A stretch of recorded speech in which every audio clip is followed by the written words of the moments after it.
Welcome to Not Just a Transaction, a podcast series hosted by experienced real estate authorities Nick Prefontaine and Zachary Beach. In each episode, the hosts bring you expert guests to help you navigate the many creative options available for buying or selling a home, while cutting out the costly hurdles of a conventional real estate deal. Hello, everyone, and welcome to another episode of Not Just a Transaction podcast show, the show that's hosted by myself and my brother-in-law, Zach, who is blessing us with his presence today. Today, we'd like to welcome Curtis May to the show. He is the host of the Practical Wealth Show podcast and the creator and owner of Practical Wealth Advisors. Curtis has been planning for individuals for more than 35 years, and he is passionate about helping his clients save money and live the very best life they can right now. The primary focus of his financial planning firm is to help individuals and families become financially free by following the principles of wealth creation that have endured for centuries around the world. Curtis, welcome to the show, my friend. Hey, thanks for having me. Excited to be here. Curtis, my man, I'm excited to have you.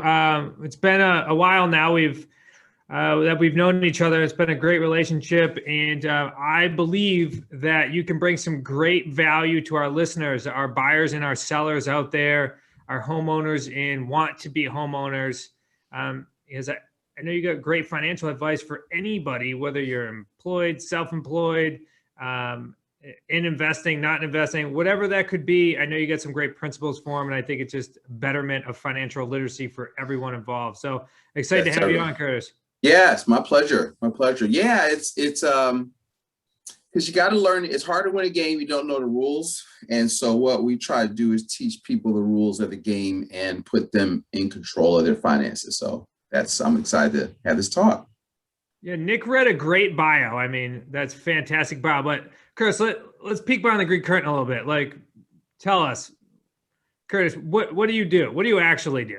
The man, the myth, the legend. Right. Tell us a little bit more, Curtis. So I'm a financial educator. So I implement, but in my heart, I believe I'm a financial educator, because what you know today will determine where you'll be at financially 5 to 10 years from now. And so what I do is I teach people how money works. And it's hard to win a game you don't know the rules. And most of the time we are either playing by the wrong rules or we don't know the rules at all. And it's really hard to win that game. So we take people through a process where we call it principles-based planning. And we basically help put the pieces together and step by step help them build a game plan that will, I'm also known as the anti-Wall Street financial advisor. Okay, let's throw that in there. And so our theme is like wealth without Wall Street. So we want to help people put together a bulletproof financial game plan. We call it personal financial snapshot that will help our clients win rain or shine, up markets, down markets, death, disability. You can't have a plan that only works when the sun is shining, when markets go up, down, and sideways. People die, they become disabled, they get sued. And so you got to have a plan that protects you across the board. And that's what I do. I actually help people implement that. And then our focus is on cash flow. See, most people invest for capital gains. They just hope markets go up, but you can't eat equity. So our goal is to help our clients develop, we call it our system being a cash flownaire, which is passive income equal to or greater than their expenses in 10 years or less. So that's what I do. That's awesome. Well, I was just going to say. That is awesome. I was just going to say, you kind of beat me to the next question, which is, what do you do? So do you want to delve a little bit deeper in there? I feel like you glazed over that. That's pretty important what you said there. Well, I'm a brilliant financial strategist. You are brilliant. So, but what I do is, So let me put it say it a different way. So most people think the key to growing their wealth is investing, right? And so they're always trying to find better investments that pay a higher rate of return. But most of the time to do that, you have to take more risk. So they equate, risk with higher rate of return. I equate risk with probability of loss, not opportunity for gain. Okay.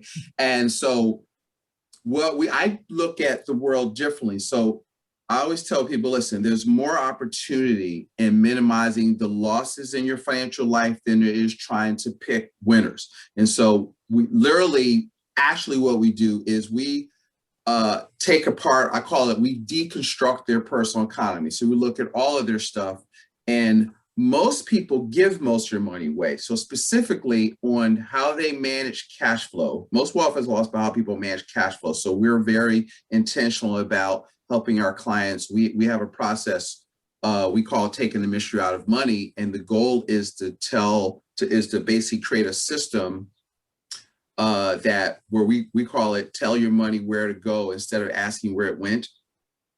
And so we break down. I don't like budgeting, so we believe in forecasting. And then the second thing we focus on is eliminating wealth transfers. Okay, so most people are involved in the process of transferring their wealth away to people that control the situations, control the outcomes, so that they profit off of us just playing the game. We don't know how it works. And so, and the top, there's like 20, but the top 5 are how people are taught to pay their mortgage, like getting 15-year mortgages, sending in extra payments, all of which is a complete waste of money. How they, taxes is number 2. It's really probably in order, it's probably number 1.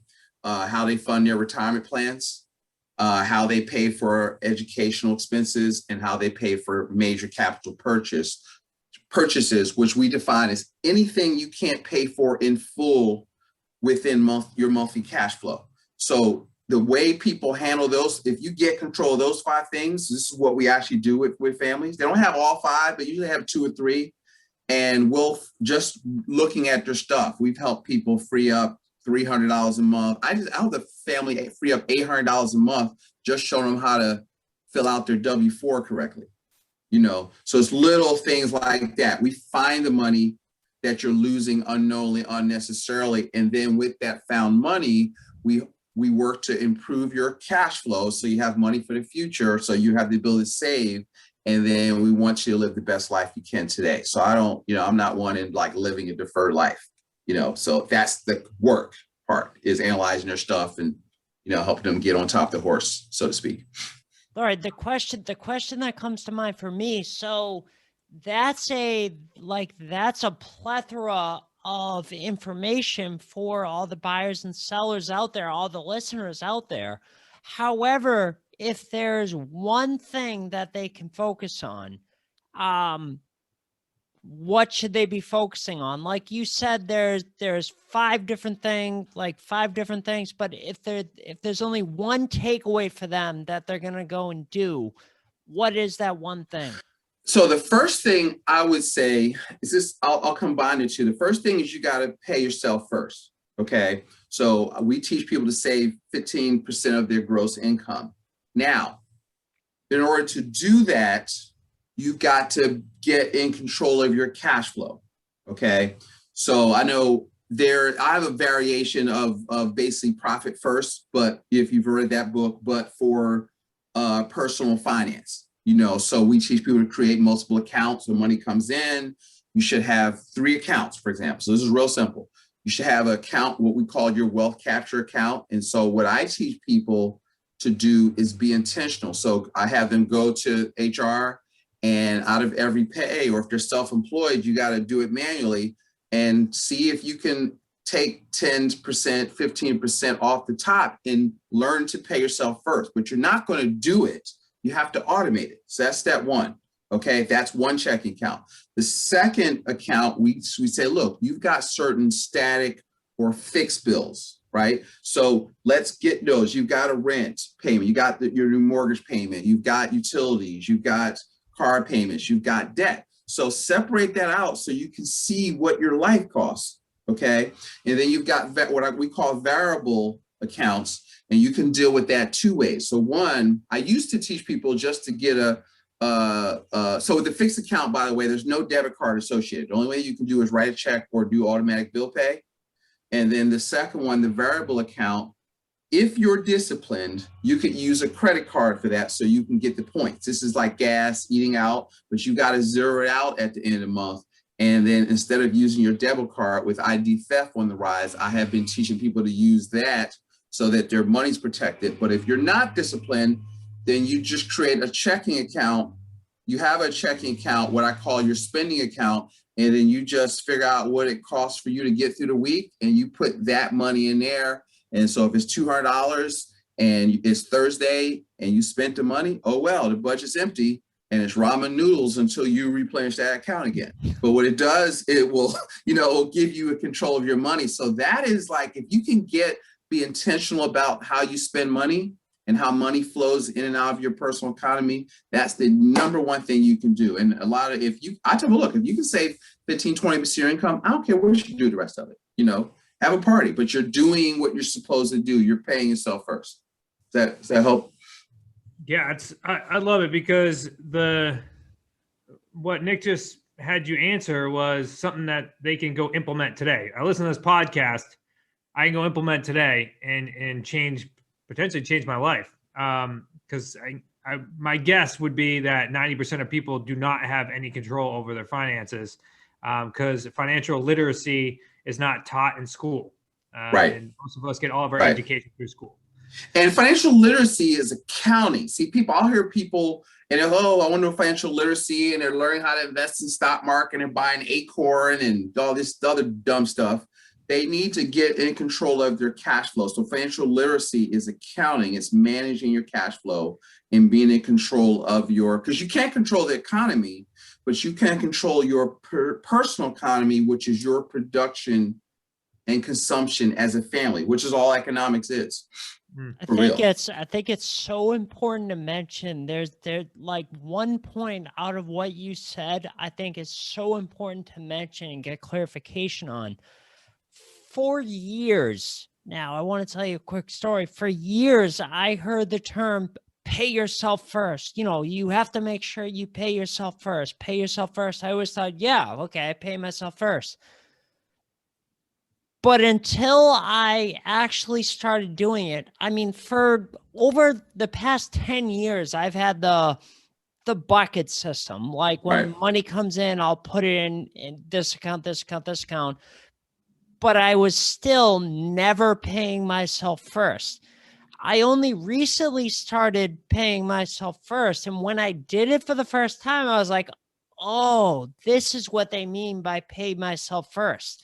And that's before I pay any of my outgoing debt, whether it's for my car payment, my house payment, my personal credit card bill, like any bills or anything, I would put 10% in a savings account. In addition to that, put another 10% in an investment account. Like, I never understood to do that first before you pay your bills. That's what pay yourself That's first the difference between being rich or poor. Jim Rohn says most people don't have a money problem, they have a philosophy problem, right? And there's only 4 things you can do with $1 when it hits your personal economy. You can spend it, save it, invest it, or give it away. And so the order in which you see that's your philosophy. So if you think I'm going to pay my bills first, and if I have any money left over, I'm going to save it, you're going to be poor, or you're going to be stuck in middle class. So you got to pay yourself. See, savings is an expense, right? And so you have to see, if you look at the Rich Dad, the financial statements from Rich Dad, Poor Dad, he says, mind your own business, which is your asset column. But if you don't pay how does the money get to the asset column? You have to put it there. You still got to pay your bills. I just say you got to pay yourself first. And then now you've got capital. So it's right out of The Richest Man in Babylon. Part of all you earn is yours to keep. That's a philosophy, right? And so if you say, well, Curtis, what do you do? I really just teach chapter 2 of that book. Budget, the 7 cures for a lean purse. That's really what I do. So if you read that, that's what, because I teach principles. We call it principle-based planning. So principles have nothing to do with products or investments. What is your philosophy when money hits your account of how you handle stuff? And most people don't have any principles. They just are like a ship in the ocean without a rudder. And so you've got to have a belief system of how money works in your life. What is your intention for it? And so people, what am I saving for? Well, why am I paying myself first? Because you need the number one problem I see. So as you buy your house, you got to have reserves, right? You got to have money because shit happens. Okay, excuse the language. And you can't. When I see people lose their house, and you'll look at stuff and like during the meltdown, most of it is bad financial planning, right? They don't have monies for emergencies. They don't have proper insurances, so we take people through a process. The first one is saving. The second principle is maximum protection. And so that's things like disability insurance. That's things like, having 3 to 6 to 12 months of liquidity or life insurance. So people get hurt, they lose your house because one of the partners get disabled and they haven't protected their ability to earn income. One of them die. That's the number one reason. Okay, they get sick or ill, they die, or they lose their work. Well, that's a planning issue that people don't address. They're so happy to be in a damn house. It's like, listen, it's easy to get the house. It's keeping the house is the problem. Okay, and that's a function of good planning. So I hope that helps. Awesome. Listeners out here. I mean, Curtis is dropping, as we say, is dropping gems right now. He's telling you real things, real knowledge that you can go implement today. But most importantly, he just brought us to a mindset shift, because there's no reason why you can't build wealth. There's no reason why every single person can't build wealth if they control their cash flow and if they have a change of philosophy, so that way they can become wealthy. Chris, you got a lot of passion behind it. And if you're listening to this on the podcast and not on YouTube, you see he's bouncing around, he's grabbing his head when he's talking about like certain issues. Like there's a lot of passion behind it. So our very most important question is, why do you care? Why is it not just a transaction to you? Why do you give a shit? Listen, I'm pissed because I was a financial, like a typical buy term investor difference person, max out your 401k. And then I read this little purple book called Rich Dad Poor Dad. And I was like, this is what he's talking about and what I do are different. And I've been living through 3 crashes and not understanding why stuff was happening. And I got a little hold of that book and a little book called Become Your Own Banker, which is what I teach, one of the strategies that we teach. And I was pissed. I mean, literally, I was pissed off. Every time I think about it, I get pissed because I spent 15 years thinking that mutual funds were the end all be all. And so people perish for the lack of knowledge. And so everybody thinks, well, I'm going to be okay if I max out my 401k. And you can't accumulate your way to wealth. Okay. And so putting money in 401k, all that stuff is like, it's not doing for you what you want to do. And so 98% of the financial advice you're hearing, all that Susie Orman, Dave Ramsey ilk, they're entertainers, right? And so you can't let them do your financial planning. You have to. Well, Curtis, you're pretty entertaining though. Well, yes, I am. But yeah.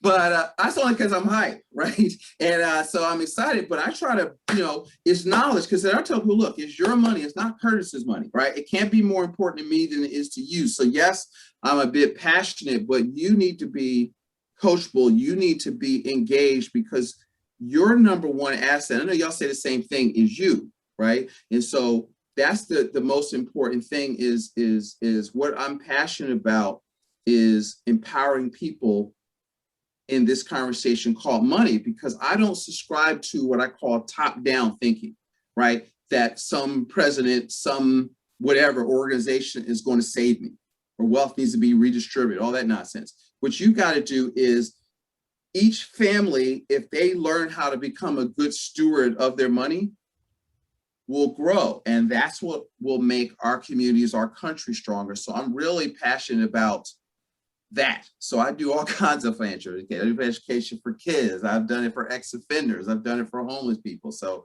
I try to put my money where my mouth is, and because it's based on principles. So if you'll catch it, you can do it. If you manage your cash flow, if you pay yourself first, these are things that you can get up tomorrow morning and make a decision that part of all I earn is mine to keep. And if you never, we never see each other again, I know that will change your life, and that I'm very passionate about that.